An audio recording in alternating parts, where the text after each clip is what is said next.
ओम नमो भगवते वासुदेवाय नमः। नमस्कार दोस्तों, आप सभी को कामिका एकादशी व्रत की हार्दिक शुभकामनाएं। आज की कथा में मैं आपको कामिका एकादशी व्रत की संपूर्ण कथा सुनाऊंगी। अगर आपको कथा अच्छी लगे तो वीडियो को लाइक, सब्सक्राइब और शेयर जरूर कीजिएगा। एक बार प्रेम से बोलिए श्री हरि विष्णु भगवान की जय। हिंदू पंचांग के अनुसार 11वीं तिथि को एकादशी कहते हैं। इस महीने में दो पक्ष होने के कारण दो एकादशी होती है, एक शुक्ल पक्ष में तथा दूसरी कृष्ण पक्ष में। पूर्णिमा के बाद आने वाली एकादशी को कृष्ण पक्ष की एकादशी कहा जाता है, तो अमावस्या के बाद आने वाली एकादशी को शुक्ल पक्ष की एकादशी कहते हैं। श्रावण माह के कृष्ण पक्ष की एकादशी को कामिका एकादशी के नाम से जाना जाता है। कामिका एकादशी के दिन भगवान विष्णु की पूजा और व्रत करने से सभी मनोकामनाएं पूरी होती हैं। श्रावण माह के कृष्ण पक्ष में आने वाली इस एकादशी पर भगवान विष्णु को तुलसी पत्र चढ़ाने से जाने अनजाने में हुए सभी पाप नष्ट हो जाते हैं। इस दिन तीर्थ स्नान और दान से कई गुना पुण्य फल मिलता है। कामिका एकादशी का व्रत व्यक्ति के सभी पापों को उसके वर्तमान जीवन के साथ साथ पिछले जन्मों से भी दूर करने में मदद करता है। कामिका एकादशी के दिन व्रत करने से भगवान विष्णु के साथ साथ भोले बाबा यानी भगवान शिव की भी कृपा प्राप्त होती है। आइए अब जानते हैं कामिका एकादशी का क्या महत्व है। भगवान श्री कृष्ण के चरणों में प्रणाम करते हुए धर्मराज युधिष्ठिर ने श्री कृष्ण से कहा कि हे प्रभु, मैंने आषाढ़ माह के शुक्ल पक्ष की देवसैनी एकादशी का महात्म्य तो सुन लिया, अब आप कृपया करके मुझे श्रावण मास के कृष्ण पक्ष की एकादशी का क्या नाम है, उसका व्रत करने से क्या लाभ होता है तथा उसकी विधि क्या है, कृपया करके आप मुझे विस्तार पूर्वक समझाइए। भगवान श्री कृष्ण ने कहा, राजन, मैं तुम्हें एक पापनाशक उपाख्यान सुनाता हूँ, जिसे पूर्व काल में नारद जी के पूछने पर ब्रह्मा जी ने बताया था।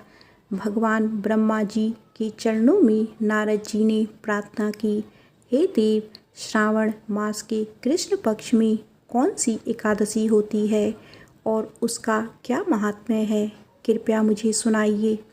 ब्रह्मा जी ने कहा, नारद, श्रावण मास के कृष्ण पक्ष में जो एकादशी होती है उसका नाम कामिका है।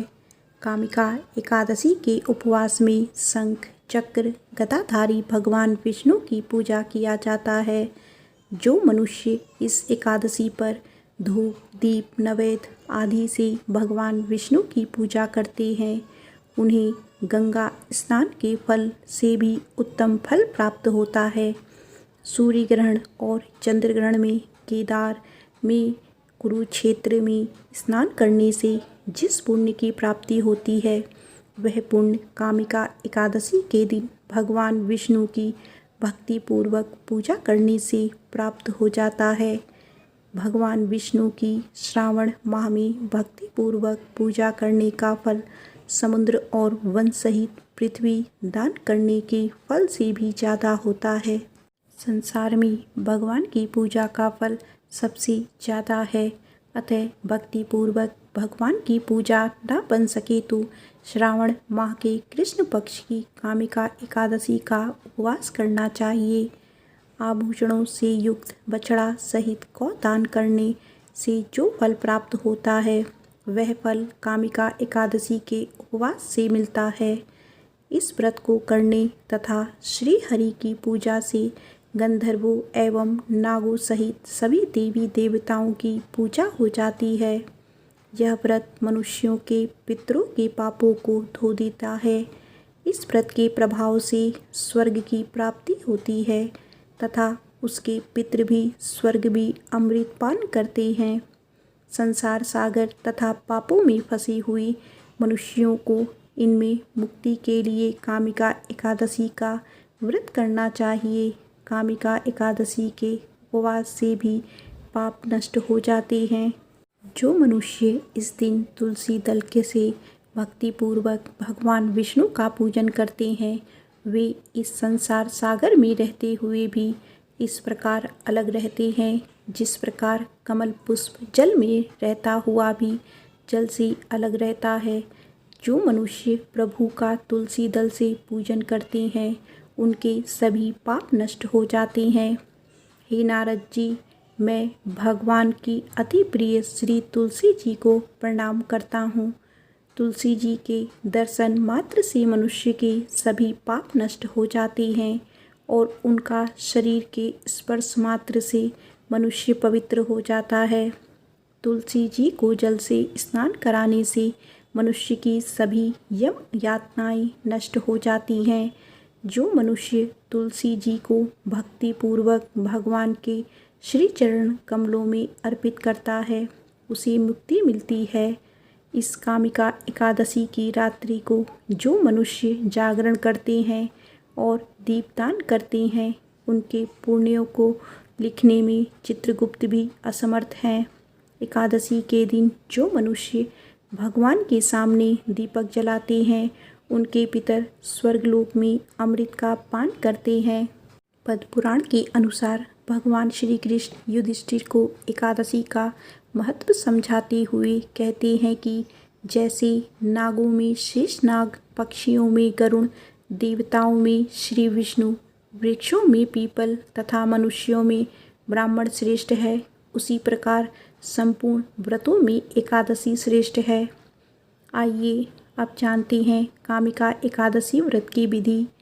कामिका एकादशी के दिन ब्रह्म मुहूर्त में उठकर स्नान व ध्यान से निवृत्त होकर स्वच्छ और पीले रंग के वस्त्र पहने भगवान विष्णु के समक्ष हाथ में अक्षत लेकर व्रत का संकल्प लें।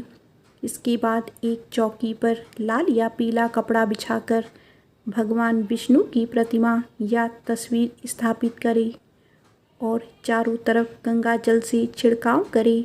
फिर ओम नमो भगवती वासुदेवाय नमः मंत्र का उच्चारण करते हुए भगवान की पूजा करें। भगवान विष्णु को पीला रंग बहुत प्रिय है, इसीलिए भगवान को पीले फूल, पीले फल, चंदन, जनेऊ, गंध, अक्षत, पुष्प, तिल, धूप, दीप, नैवेद्य, पान, नारियल आदि अर्पित करें। घी का दीपक जलाएं और कपूर से आरती उतारें। इस दिन विष्णु सहस्त्रनाम का पाठ करने से सृष्टि के पालनहार श्री हरि विष्णु की विशेष कृपा भक्तों को प्राप्त होती है। इसके बाद कामिका एकादशी की कथा का श्रवण तथा वाचन करें। पूरे दिन विष्णु जी के नाम का जप एवं कीर्तन करते हुए यह व्रत पूरा करना चाहिए। कामिका एकादशी के दिन जो व्यक्ति भगवान के सामने घी अथवा तिल के तेल का अखंड दीपक जलाता है, उसके पुण्यों की गिनती चित्रगुप्त भी नहीं कर पाते। उनको सूर्यलोक में भी सहस्रों दीपकों का प्रकाश मिलता है। आइए अब सुनते हैं कामिका एकादशी व्रत की कथा। कालांतर में किसी गांव में एक बेहद बलशाली क्षत्रिय रहता था। उसे अपने बल पर बेहद अहंकार का भाव था। हालांकि वह धर्मपरायण था। नित्य प्रतिदिन जगत के पालनहार विष्णु की पूजा करता था।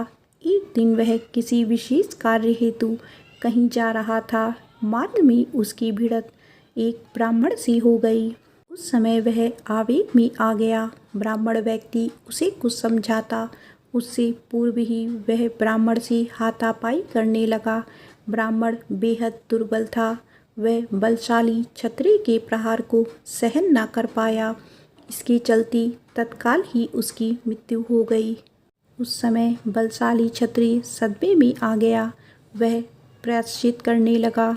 उसे अपनी गलती का एहसास हुआ कि उसने बल के दम पर निर्मल ब्राह्मण की हत्या कर दी। आवेग में आकर ब्राह्मण व्यक्ति की हत्या करने से वह बेहद दुखी था। सूचना पूरे गांव में आग की तरह फैल गई। क्षत्रिय व्यक्ति ने गांव वालों से क्षमा याचना की। साथ ही ब्राह्मण का अंतिम संस्कार विधि विधान से करने का वचन दिया। हालांकि पंडितों ने अंतिम क्रिया में शामिल होने से इनकार कर दिया। उस समय क्षत्रिय ने क्षमा याचना कर फल जानना चाहा। तब पंडितों ने कहा कि ब्रह्म हत्या दोष का प्रायश्चित करने के पश्चात हम लोग आपके गृह में भोजन ग्रहण करेंगे।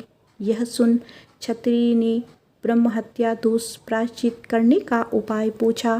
पंडितों ने कहा कि सावन मास के कृष्ण पक्ष की एकादशी तिथि को विधि विधान से जगत के पालनहार भगवान विष्णु की पूजा उपासना करें, साथ ही ब्राह्मणों को भोजन कराएं और दान दक्षिणा दें। ऐसा करने से आप ब्रह्म हत्या दोष से मुक्त हो जाएंगे। कालांतर में क्षत्रिय ने ब्राह्मण व्यक्ति का दाह संस्कार किया। ब्राह्मणों के वचनानुसार सावन मास के कामिका एकादशी तिथि पर क्षत्रिय ने विधि विधान से भगवान विष्णु की पूजा उपासना की, साथ ही ब्राह्मणों को भोजन कराकर दान दक्षिणा दिया। उसी रात क्षत्रिय के सपने में भगवान विष्णु आकर बोले, तुम्हारी भक्ति और पूजा से मैं प्रसन्न हूँ। आज के दिन विधि विधान से तुमने मेरी पूजा की। इस व्रत के पूर्ण प्रताप से तुम्हें ब्रह्म हत्या दोष से मुक्ति मिल गई है। तब से कामिका एकादशी व्रत की परंपरा प्रारंभ हुई और इसे विधि विधान से पालन किया जाता है। इस व्रत के करने से ब्रह्म हत्या आदि के सभी पाप नष्ट हो जाते हैं और इस लोक में सुख भोग कर प्राणी अंत में विष्णु लोक को जाते हैं। इस कामिका एकादशी के महात्म्य के श्रवण व पठन से मनुष्य स्वर्ग लोक को प्राप्त करते हैं। इस प्रकार श्री कृष्ण ने युधिष्ठिर जी को विस्तार पूर्वक कामिका एकादशी के महात्म्य के बारे में बताया। आप इस व्रत के दौरान इस कथा को सुनकर पुण्य के भागीदार बन जाते हैं। महान पुण्य फल व स्वर्गलोक प्रदान करने वाली कामिका एकादशी का जो मनुष्य श्रद्धा के साथ महात्म्य श्रवण करता है वह सब पापों से मुक्त हो श्री विष्णु लोक में जाता है। तो एक बार प्रेम से बोलिए, श्री हरि विष्णु भगवान की जय, माता लक्ष्मी की जय। आइए अब सुनते हैं एकादशी के दिन सुनी जाने वाली श्री शालिग्राम जी की कथा। एक कसाई था जिसका नाम था सदना। वह बहुत ही ईमानदार था। वो भगवान के नाम और कीर्तन में मस्त रहा करता था।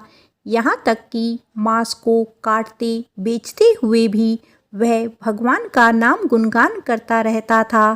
एक दिन वह अपनी ही धुन में कहीं जा रहा था कि अचानक उसके पैर से कोई पत्थर टकराया। वह रुक गया और उसने देखा एक काले रंग के गोल पत्थर से उसका पैर टकरा गया है। उसने वह पत्थर उठा लिया और अपनी जेब में रख लिया, यह सोचकर कि यह मांस तोलने के काम में आएगा। वापस आकर उसने वह पत्थर मांस के वजन को तोलने के काम में लगाया। कुछ ही दिनों में उसने समझ लिया कि यह पत्थर कोई साधारण नहीं है, क्योंकि जितना वजन उसको तोलना होता है पत्थर उतने ही वजन का हो जाता। धीरे धीरे यह बात फैलने लगी कि सदना कसाई के पास वजन करने वाला पत्थर है। वह जितना चाहता है पत्थर उतना ही तोल देता है। किसी को 1 किलो मांस देना होता है तो तराजू में उस पत्थर को एक तरफ डालने पर दूसरी ओर 1 किलो का ही मांस तुलता है। अगर किसी को 2 किलो चाहिए हो तो वह पत्थर 2 किलो के भार जितना भारी हो जाता है। इस चमत्कार के कारण उसके यहाँ लोगों की भीड़ जुटने लगी। भीड़ जुटने के साथ ही सदना की दुकान की बिक्री बढ़ गई। यह बात एक ब्राह्मण तक भी पहुँची। हालांकि वह ऐसी अशुद्ध जगह पर नहीं जाना चाहते थे जहाँ मांस कटता हो व बिकता हो, किंतु चमत्कारी पत्थर को देखने की उत्सुकता उसे सदना की दुकान तक खींच लाई। दूर से खड़ा होकर वह सदना कसाई को मांस तोलते देखने लगा। उसने देखा कि कैसे वह पत्थर हर प्रकार के वजन को बराबर तोल रहा है। ध्यान से देखने पर उसके शरीर के रोए खड़े हो गए। भीड़ के छंटने अर्थात कम होने के बाद ब्राह्मण सदना कसाई के पास गया। ब्राह्मण को अपनी दुकान में आया देखकर सदना कसाई प्रसन्न भी हुआ और आश्चर्यचकित भी। बड़ी नम्रता से सदना ने ब्राह्मण को बैठने के लिए स्थान दिया और पूछा कि वह उनकी क्या सेवा कर सकता है। ब्राह्मण बोले, तुम्हारे इस चमत्कारी पत्थर को देखने के लिए ही मैं तुम्हारी दुकान पर आया हूँ, या यूँ कहूँ कि ये चमत्कारी पत्थर ही मुझे खींचकर तुम्हारी दुकान पर ले आया है। बातों ही बातों में उन्होंने सदना कसाई को बताया कि जिसे पत्थर समझकर वो मांस तोल रहा है, वास्तव में वो शालिग्राम जी हैं, जो कि भगवान का स्वरूप होता है। शालिग्राम जी को इस तरह गले कटी मांस के बीच में रखना व उनसे मांस तोलना बहुत बड़ा पाप है। सदना बड़े ही सरल प्रवृत्ति का भक्त था। ब्राह्मण की बात सुनकर उसे लगा कि अनजाने में मैं तो बहुत बड़ा पाप कर रहा हूँ। विनय करके सदना ने वह शालिग्राम उन ब्राह्मण को दे दिया और कहा कि आप तो ब्राह्मण हैं, इसीलिए आप ही इनकी सेवा परिचर्या करके इन्हें प्रसन्न करें। मेरे योग्य कुछ सेवा हो तो मुझे अवश्य बताएं। ब्राह्मण शालिग्राम शिला को बहुत सम्मान से घर ले आए। घर आकर उन्होंने श्री शालिग्राम जी को स्नान करवाया, पंचामृत से अभिषेक किया व पूजा अर्चना आरंभ कर दी। कुछ दिन ही बीते थे कि उन ब्राह्मण के स्वप्न में श्री शालिग्राम जी आए और कहने लगे कि हे ब्राह्मण, मैं तुम्हारी सेवा से प्रसन्न हूँ, किंतु तुम मुझे उसी कसाई के पास छोड़ आओ। स्वप्न में ही ब्राह्मण ने कारण पूछा तो उत्तर मिला कि तुम मेरी अर्चना पूजा करते हो, मुझे अच्छा लगता है, परंतु जो भक्त मेरे नाम का गुणगान कीर्तन करते रहते हैं, उनको मैं अपने आप को भी बेच देता हूँ। सदना तुम्हारी तरह मेरी सेवा नहीं करता, परंतु वह हर समय मेरा नाम गुणगान करता रहता है, जो कि मुझे बहुत अच्छा लगता है, इसीलिए तो मैं उसके पास गया था। ब्राह्मण अगले दिन ही सदना कसाई के पास गया और उनको प्रणाम करके सारी बात बताई। तत्पश्चात श्री शालिग्राम जी को उन्हें सौंप दिया। ब्राह्मण की बात सुनकर सदना के आंखों में आंसू आ गए। मन ही मन उन्होंने मांस बेचने और खरीदने के कार्य को तिलांजलि देने की सोची और निश्चय किया कि यदि मेरे ठाकुर को कीर्तन पसंद है तो मैं अधिक से अधिक समय नाम कीर्तन ही करूँगा। एक बार प्रेम से बोलो श्री शालिग्राम भगवान की जय। आइए अब सुनते हैं एकादशी के दिन सुनी जाने वाली भगवान श्री हरि की सच्ची कथा, जिसे सुनने मात्र से दुख दरिद्रता समाप्त हो जाती है। कन्नौज में एक ब्राह्मण रहता था, उसका नाम अजामिल था। यह अजामिल बड़ा शास्त्रज्ञ और शील सदाचार और सद्गुणों का तो यह खजाना ही था। ब्रह्मचारी, विनयी, जितेंद्र, सत्यनिष्ठ, मंत्रवेता और पवित्र भी था। इसने गुरु, संत, महात्माओं सबकी सेवा की थी। एक बार अपने पिता के आदेशानुसार वन में गया और वहाँ से फल फूल समृद्धा तथा कुछ लेकर घर के लिए लौटा। लौटते समय इसने देखा कि एक व्यक्ति मदिरा पीकर किसी वेश्या के साथ विहार कर रहा है। वेश्या भी शराब पीकर मतवाली हो रही है। अजामिल ने पाप किया नहीं, केवल आंखों से देखा और काम के वश में हो गया। अजामिल ने अपने मन को रोकने की बहुत कोशिश की, लेकिन नाकाम रहा। अब यह मन ही मन उसी वेश्या का चिंतन करने लगा और अपने धर्म से विमुख हो गया। अजामिल सुंदर सुंदर वस्त्र, आभूषण आदि वस्तुएं जिनसे वह प्रसन्न होती थी, ले आता था। यहाँ तक कि इसने अपने पिता की सारी संपत्ति देकर भी उसे उल्टा को रिझाया। यह ब्राह्मण उसी प्रकार की चेष्टा करता रहा जिससे वह वेश्या प्रसन्न हो। इस वेश्या के चक्कर में इतने अपने कुलीन नवयुवती और विवाहिता पत्नी तक का परित्याग कर दिया और उस वेश्या के साथ रहने लगा। इसने बहुत दिनों तक वेश्या के मल समान अपवित्र अन्न से अपना जीवन व्यतीत किया और अपना सारा जीवन ही पापमय कर लिया। यह कुबुद्धि न्याय से अन्याय से जैसे भी जहाँ कहीं भी धन मिलता वहीं से उठा लाता और उस वेश्या के बड़े कुटुंब का पालन करने में ही व्यस्त रहता था। चोरी से, जुए से और धोखाधड़ी से अपने परिवार का पेट पालता था। एक बार कुछ संत इसके गांव में आए। गांव के बाहर संतों ने कुछ लोगों से पूछा कि भैया किसी ब्राह्मण का घर बताइए, हमें वहां पर रात गुजारनी है। इन लोगों ने संतों के साथ मजाक किया और कहा, संतों हमारे गांव में तो एक ही श्रेष्ठ ब्राह्मण है जिसका नाम है अजामिल और इतना बड़ा भगवान का भक्त है कि गांव के अंदर नहीं रहता, गांव के बाहर ही रहता है। अब संत जन अजामिल के घर पहुँचे और दरवाज़ा खटखटाया। भक्त अजामिल दरवाज़ा खोलो। जैसे ही अजामिल ने आज दरवाज़ा खोला तो संतों के दर्शन करते ही मानो आज अपने पुराने अच्छे कर्म उसे याद आ गई। संतों ने कहा कि भैया रात बहुत हो गई है, आप हमारे लिए भोजन और सोने का प्रबंध कीजिए। अजामिल ने सुंदर भोजन तैयार करवाया और संतों को करवाया। जब अजामिल ने संतों से सोने के लिए कहा तो संत कहते हैं, भैया हम प्रतिदिन सोने से पहले कीर्तन करते हैं, यदि आपको समस्या ना हो तो हम कीर्तन कर लें। अजामिल ने कहा, आप ही का घर है महाराज, जो दिल में आए सो करो। संतों ने सुंदर कीर्तन प्रारंभ किया और उस कीर्तन में अजामिल बैठा। सारी रात कीर्तन चला और अजामिल की आंखों से खूब आंसू गिरे, मानो आज आंखों से आंसू नहीं पाप धुल गए हैं।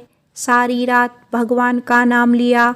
जब सुबह हुई संत जन चलने लगे तो अजामिल ने कहा, महात्माओं मुझे माफ़ कर दीजिए, मैं कोई भक्त नहीं हूँ, मैं तो एक महापापी हूँ। मैं वेश्या के साथ रहता हूँ और मुझे गांव से बाहर निकाल दिया गया है। केवल आपकी सेवा के लिए मैंने आपको भोजन करवाया, नहीं तो मुझसे बड़ा पापी कोई नहीं है। संतों ने कहा, अरे अजामिल, तूने ये बात हमें कल क्यों नहीं बताई? हम तेरे घर में रुकते ही नहीं। अब तूने हमें आश्रय दिया है तो चिंता मत कर। ये बता तेरे घर में कितने बालक हैं? अजामिल ने बता दिया कि महाराज 9 बच्चे हैं और अभी ये गर्भवती है। तूने कहा कि इस बार जो तेरी संतान होगी वो तेरे पुत्र होगा और तू उसका नाम नारायण रखना, जा तेरा कल्याण हो जाएगा। संत जन आशीर्वाद देकर चले गए। समय बीता, उसके पुत्र हुआ, नाम रखा नारायण। अजामिल अपने पुत्र नारायण में बहुत आसक्त था।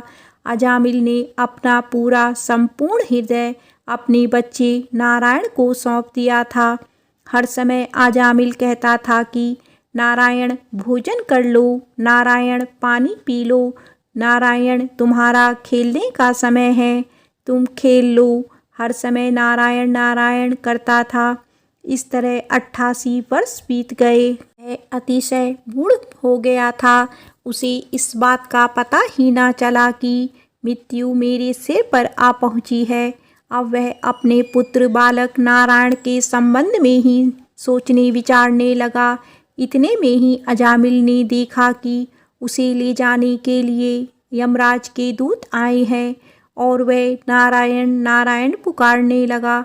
भगवान के पार्षदों ने देखा कि यह मरते समय हमारे स्वामी भगवान नारायण का नाम ले रहा है, उनके नाम का कीर्तन कर रहा है, अतः वे बड़े वेग से झटपट वहाँ आ पहुँचे। उस समय यमराज के दूत दासीपति अजामिल के शरीर में से उसके सूक्ष्म शरीर को खींच रहे थे। विष्णु दूतों ने बलपूर्वक रोक दिया। उनके रोकने पर यमराज के दूतों ने उनसे कहा, अरे धर्मराज की आज्ञा का निषेध करने वाले तुम लोग हो कौन? तुम किसके दूत हो? कहाँ से आए हो? और इसे ले जाने से हमें क्यों रोक रहे हो? यमदूत ने इस प्रकार कहा। तब भगवान नारायण के आज्ञाकारी पार्षदों ने हंसकर कहा, यमदूतों, यदि तुम लोग सचमुच धर्मराज के आज्ञाकारी हो तो हमें धर्म का लक्षण और धर्म का तत्व सुनाओ। का पात्र कौन है? यमदूतों ने कहा, वेदों ने जिस कर्मों का विधान किया है वे धर्म है, और जिनका निषेध किया है वे अधर्म है। वेद स्वयं भगवान के स्वरूप हैं। वे उनके स्वाभाविक श्वास प्रवास एवं स्वयं प्रकाश ज्ञान है, ऐसा हमने सुना है। पाप कर्म करने वाले सभी मनुष्य अपने अपने कर्मों के अनुसार दंडनीय होते हैं। भगवान श्री हरि विष्णु जी के पार्षदों ने कहा, यमदूतों, यह बड़े आश्चर्य और खेद की बात है कि धर्मज्ञों की सभा में अधर्म प्रवेश कर रहा है, क्योंकि वहाँ निरपराध और अदंडनीय व्यक्तियों को व्यर्थ में ही दंड दिया जाता है। यमदूतों, इनके कोटि कोटि जन्मों की पाप राशि का पूरा पूरा प्रायश्चित कर लिया है, क्योंकि इसने विवश होकर ही सही भगवान के परम कल्याण में मोक्षप्रद नाम का उच्चारण किया है। जिस समय इसने नारायण इन 4 शब्दों का उच्चारण किया, उसी समय केवल इतने से ही इस पापी के समस्त पापों का प्रायश्चित हो गया। चोर, शराबी, मित्रद्रोही, ब्रह्मघाती, गुरुपत्नीगामी ऐसे लोगों का सत्संगी, स्त्री, राजा, पिता और गाय को मारने वाला, चाहे जैसा और चाहे जितना बड़ा पापी हो, सभी के लिए यही इतना ही सबसे बड़ा प्रायश्चित है कि भगवान के नामों का जाप किया जाए, क्योंकि भगवान नामों के उच्चारण से मनुष्य की बुद्धि भगवान के गुण लीला और स्वरूप में रम जाती है और स्वयं भगवान की उसके प्रति आत्मीय बुद्धि हो जाती है। तुम लोग अजामिल को मत ले जाओ, इतने सारे पापों का प्रायश्चित कर लिया है, क्योंकि इसने मरते समय भगवान के नाम का उच्चारण किया है। इस प्रकार भगवान के पार्षदों ने भागवत धर्म का पूरा पूरा निर्णय सुना दिया और अजामिल को यमदूतों के पास से छुड़ाकर मृत्यु के मुख से बचा लिया। भगवान की महिमा सुनते ही अजामिल के हृदय में शीघ्र ही भक्ति का उदय हो गया। अब वह अपने पापों को याद करके बड़ा पश्चाताप करने लगा। अजामिल मन ही मन सोचने लगा, अरे मैं कैसा इंद्रियों का दास हूँ। मैंने एक दासी के गर्भ से पुत्र उत्पन्न करके अपना ब्राह्मण तत्व नष्ट कर दिया। यह बड़े दुख की बात है। धिक्कार है, मुझे बार बार धिक्कार है। मैं संतों के द्वारा निंदित हूँ, पापात्मा हूँ। मैंने अपने कुल में कलंक का टीका लगा दिया। मेरे माँ बाप बूढ़े और तपस्वी थे, मैंने उनका भी परित्याग कर दिया। मैं कितना गिरतज्ञ हूँ। मैं अब अवश्य ही अत्यंत भयावह नरक में गिरूंगा, जिसमें गिरकर धर्मघाती, पापात्मा, कामी पुरुष अनेक प्रकार की यम यातना भोगते हैं। कहाँ तो मैं महाकपटी, पापी, निर्लज और ब्रह्म तेज को नष्ट करने वाला, तथा कहाँ भगवान का वह परम मंगलमय नारायण नाम।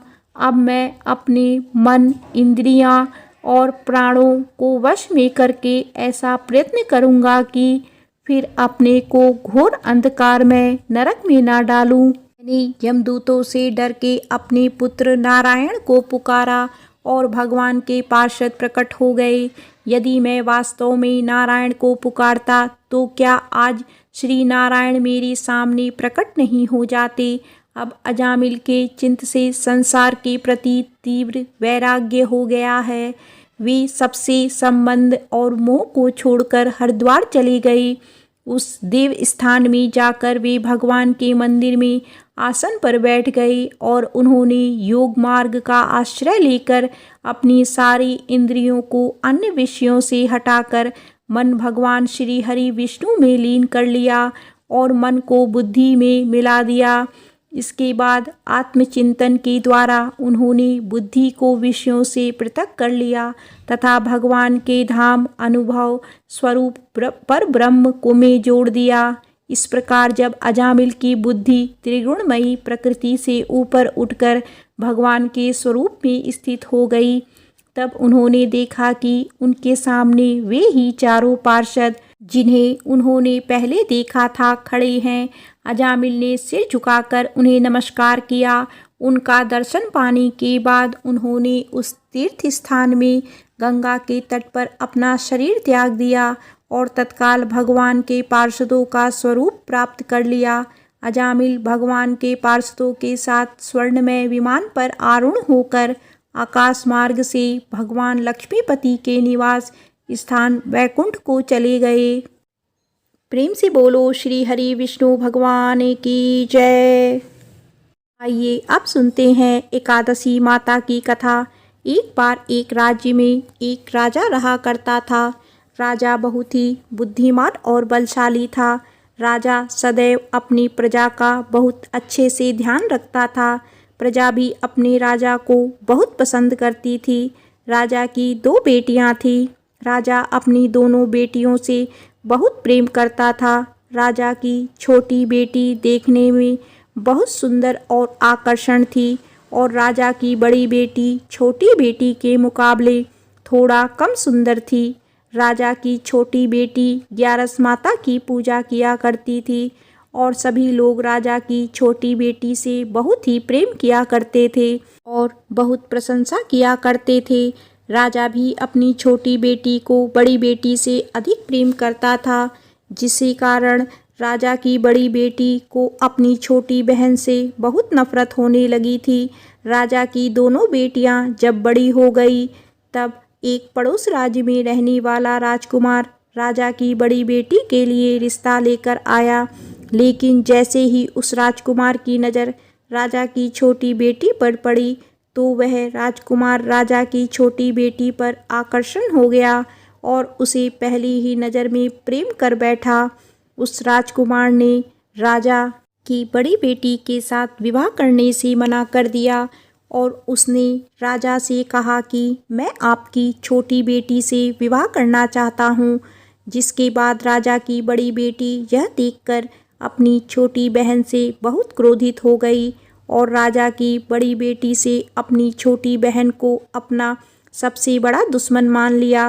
राजा की छोटी बेटी ने अपनी छोटी बहन से बदला लेने का निर्णय किया, जिसके लिए उसने अपनी छोटी बहन को जान से मारने का प्लान बनाया। राजा की बड़ी बेटी ने अपनी छोटी बहन को मारने के लिए सबसे पहले एक लड्डू में जहर मिलाकर अपनी छोटी बहन को दे दिया और उसको लड्डू खाने के लिए कहा। लेकिन लड्डू खाने के बाद भी छोटी बहन को कुछ नहीं हुआ। बड़ी बहन यह देखकर बहुत आश्चर्यचकित हो गई, लेकिन बड़ी बहन ने हार नहीं मानी और उसने जब रात में छोटी बहन अपने कमरे में सो रही थी, तब एक मटके में सांप रखकर उसे कमरे में छोड़ दिया। लेकिन सांप भी छोटी बहन का कुछ नहीं कर पाया। जिसके बाद बड़ी बहन ने अपनी छोटी बहन से कहा कि चलो हम लोग कुएं में से पानी भरकर लाते हैं, जिसके लिए वह अपनी छोटी बहन को पानी भरने के बहाने कुएं के पास ले गई और उसने अपनी छोटी बहन को कुएं में धक्का दे दिया। लेकिन छोटी बहन को तब भी कुछ नहीं हुआ, क्योंकि हर बार ग्यारस माता उसकी रक्षा कर रही थी और उधर बड़ी बहन अपने सारे प्रयासों के बाद असफल हो रही थी, जिससे वह बहुत क्रोधित होती जा रही थी। फिर उसने अपनी छोटी बहन के पास जाकर उससे खुद ही पूछा कि मेरी छोटी बहन, तुम मुझको बताओ कि भगवान ने सबकी मृत्यु एक निश्चित समय पर लिखी हुई है और कैसी तुम्हारी मृत्यु होगी, क्या तुम जानती हो? तब छोटी बहन ने अपनी बड़ी बहन को बताया कि हाँ, मैं तो जानती हूँ मेरी मृत्यु कैसे होगी। छोटी बहन से यह बात सुनकर बड़ी बहन मन ही मन बहुत प्रसन्न होने लगी और उसने अपनी छोटी बहन से कहा कि तू मुझे अपनी मृत्यु का राज बताओ। छोटी बहन ने अपनी बड़ी बहन से कहा कि मेरी मृत्यु तो एक तोते में है। जो तोते के गले में एक हार है उससे मेरी मृत्यु होगी। जब तक कोई भी व्यक्ति तोते को मारकर वह हार अपने गले में पहनेगा तो मैं मूर्छित हो जाऊंगी, और जैसे ही उस हार को अपने गले से उतारेगा तो मैं वापस ही जीवित हो जाऊंगी। अपनी छोटी बहन की मृत्यु का राज जानकर बड़ी बहन बहुत खुश हो गई और उसने अपनी छोटी बहन को मारने के लिए उसके पालतू तोते को ढूंढना शुरू कर दिया। और छोटी बहन को इस बात का आभास हो गया था कि कोई उसकी जान लेना चाहता है, जिसके लिए वह अपने पिताजी के पास गई और उसने अपने पिताजी से कहा कि पिताजी, मेरी मृत्यु के बाद आप मुझे जलाइएगा मत, बल्कि आप मुझे अपनी पुरानी वाली हवेली में एक पलंग पर लिटाकर छोड़ दीजिएगा। अपनी छोटी बहन की यह बात सुनकर राजा बहुत आश्चर्यचकित हो गए। राजा ने अपनी छोटी बहन बेटी से पूछा कि बेटी, तुम ये क्या कह रही हो? जब राजा की छोटी बेटी ने बताया, पिताजी, समय किसी के लिए नहीं रुकता है, कब क्या हो जाए किसी को कुछ पता नहीं है। और फिर राजा ने अपनी छोटी बेटी से कहा कि तुम ऐसी बातें क्यों कर रही हो? 2-3 दिन में तुम्हारा विवाह है। लेकिन छोटी बेटी ने अपने पिताजी को ऐसा करने पर मजबूर कर दिया और उनसे वचन ले लिया। राजा ने भी अपनी छोटी बेटी की बात स्वीकार कर ली और 2-3 दिनों के बाद जब शादी का समय आया तब राजकुमार बारात लेकर राजा के घर आया। राजकुमार और राजा की छोटी बेटी का विवाह शुरू हो गया। जैसे ही राजा की छोटी बेटी राजकुमार के साथ फेरे लेना शुरू करती है तो उसकी बड़ी बहन अपनी छोटी बहन के कमरे में जाकर उसके तोते को पकड़ लेती है और उसको जान से मार देती है। तोते के गले में जो हार था उसको अपने गले में धारण कर लेती है। जैसे ही बड़ी बहन उस हार को अपने गले में धारण करती है तो उधर छोटी बहन 3.5 ही फेरे ले पाती है और वहीं पर बेहोश होकर गिर जाती है। इसके बाद राजा ने बड़े बड़े दर्द हकीमों को बुलवाया और अपनी छोटी बेटी का इलाज करने के लिए कहा। राजा की बात सुनकर वैद्य ने छोटी बेटी को जब जांच की तो राजा ने बताया कि आपकी छोटी बेटी ना तो जीवित है ना ही मरी हुई है। यह मैं ऐसा पहली बार देख रहा हूँ। राजा ने वैद्य और हकीम को यह बात बाहर बताने से मना कर दिया और उनको कहा कि अगर तुमने यह बात किसी को बाहर बताई तो हम तुम्हें फांसी दे देंगे। राजा ने अपनी छोटी बेटी को पुराने महल में जाकर एक पलंग में लिटा दिया और वहाँ पर कुछ सैनिक को तैनात कर दिया। वापस अपने महल आ गया। राजा की बड़ी बेटी अपने पिताजी के पास आई और कहने लगी कि पिताजी, अगर यह शादी संपन्न नहीं हुई तो आपकी इज्जत का क्या होगा? आप कहें तो मैं आपकी इज्जत बचाने के लिए राजकुमार से शादी करने के लिए तैयार हूँ। जिसके बाद राजा ने अपनी बड़ी बेटी की बात मान ली और राजा ने बड़ी बेटी को छोटी बेटी के कपड़े पहनाकर मंडप पर भेज दिया। लेकिन राजकुमार यह जान गया कि यह राजा की छोटी बेटी नहीं बल्कि यह राजा की बड़ी बेटी है। लेकिन जब राजकुमार ने शादी करने से मना किया तो सभी लोगों ने राजकुमार को विवश करके राजा की बड़ी बेटी से बचे हुए फेरों को संपन्न करा दिया और विवाह करवा दिया। इसके बाद राजकुमार राजा की बड़ी बेटी को अपने महल ले गया। राजकुमार राजा की बड़ी बेटी से ना तो बात करता था, न ही उसको पसंद करता था और ना ही उसके आसपास भटकता था। और राजकुमार ने यह फैसला लिया था कि वह अपनी प्रेमिका को ढूंढकर ही रहेगा, यह जान कर रहेगा कि उसके साथ क्या हुआ है। एक दिन राजकुमार अपने घोड़े पर सवार होकर राजा के पुराने महल के पास पहुंच गया, जहां पर उसने कुछ सैनिकों को देखा। महल के पास पहुंचकर राजकुमार ने जब महल को ध्यान से देखा तो वह समझ गया कि यह तो हमारी ससुर जी का महल है। तब राजकुमार ने सैनिकों से पूछा, तुम यहाँ क्या कर रहे हो और इस महल के अंदर उस पलंग पर कौन लेटा है? जिसके बाद सैनिकों ने बताया कि यहाँ पर राजा की छोटी बेटी लेटी है।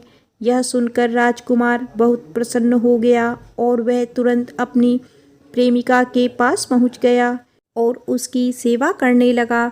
जैसे ही रात हुई तो राजा की छोटी बेटी उठकर खड़ी हो गई। राजकुमार यह देखकर बहुत खुश हो गया और उसने अपनी प्रेमिका से पूछा कि तुम यहाँ क्या कर रही हो? तुम मेरे साथ मेरे घर चलो।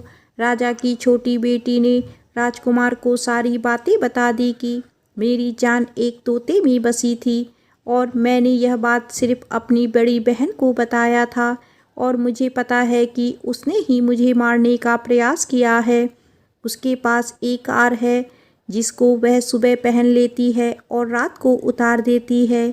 जब तक वह हार उसको गले में रहेगा तब तक मैं मूर्छित रहूँगी और जैसे ही वह हार उतार देगी तो मैं जीवित हो जाऊँगी और जब तक मेरी बड़ी बहन के पास वह हार है तब तक मैं ऐसे ही जीवित और मूर्छित होती रहूँगी। अगर मेरी बड़ी बहन के पास जो हार वह मेरे हाथ में लग जाए तो मैं हमेशा के लिए जीवित हो जाऊंगी। राजकुमार यह बात सुनकर राजा की छोटी बेटी के साथ रहने का निर्णय ले लिया और उसने अपने बचे हुए सारे फेरे उस पलंग पर लेटी राजकुमारी की छोटी बेटी के साथ ले लिए और अपना विवाह पूर्ण कर लिया और वहीं पर रहने लगा। देखते ही देखते कुछ समय में राजा की छोटी बेटी और राजकुमार की पत्नी पेट से हो गई। एक दिन राजकुमार को किसी काम से बाहर जाना पड़ा। छोटी बहन के पेट में बहुत तेज से दर्द होने लगा। इसके बाद उसने ग्यारस माता का आवाहन किया, जिसके बाद वहां पर ग्यारस माता प्रकट हुई और उन्होंने अपनी भक्तों के दर्द को दूर किया और एक पुत्र की प्राप्ति करवाई। और वहीं पर अचानक से राजकुमार भी आ गया। राजकुमार ने ग्यारस माता को देखा तो वह भी आश्चर्यचकित हो गया और उसने तुरंत माता को प्रणाम किया और ग्यारस माता ने राजकुमार से कहा कि जब तुम्हारा पुत्र 5 वर्ष का हो जाए तो तुम अपनी पत्नी का हार लाकर उसके गले में डाल देना। और देखते ही देखते राजकुमार और राजा की छोटी बेटी का पुत्र 5 वर्ष का हो गया। राजकुमार अपने बेटे से कहता है कि बेटा, मैं कुछ काम से बाहर जा रहा हूँ, तुम अपनी माता का ध्यान रखना। और वो वहाँ से चला जाता है। राजा को बाहर निकलता देख बड़ी रानी के सैनिक देख लेते हैं और बड़ी बहन को जाकर सारी बातें बता देते हैं। जिसके बाद बड़ी बहन अपनी छोटी बहन के पुत्र को वहाँ से उठा लेती है और उसको मरवा देती है। छोटी बेटी के पुत्र के 2 टुकड़े करवा देती है। पहला टुकड़ा चक्की के पास छुपा देती है और दूसरा टुकड़ा अपने पलंग के नीचे रख देती है। अब ग्यारस माता भिखारी का रूप लेकर आती है। एक भिखारी का रूप रखकर बड़ी बहन के पास चली जाती हैं। जिसके बाद वहाँ पर भिक्षा मांगने लगती हैं। बड़ी बहन अपने नौकरों से कहती है कि जाकर भिक्षा दे दो, लेकिन जैसे ही नौकर ग्यारस माता को भिक्षा देने के लिए आते हैं तो माता उन्हें मना कर देती है और कहती है कि मैं तुम्हारी महारानी से ही भिक्षा लूँगी। जिसके बाद बड़ी बहन स्वयं ही भिक्षा देने के लिए माता के पास आती है। तब माता एक बिल्ली का रूप लेकर उसके कमरे में चली जाती है और वहाँ पर छोटी बेटी के पुत्र के कोई 2 टुकड़े को आपस में जोड़ देती है और उसे जीवित कर देती है।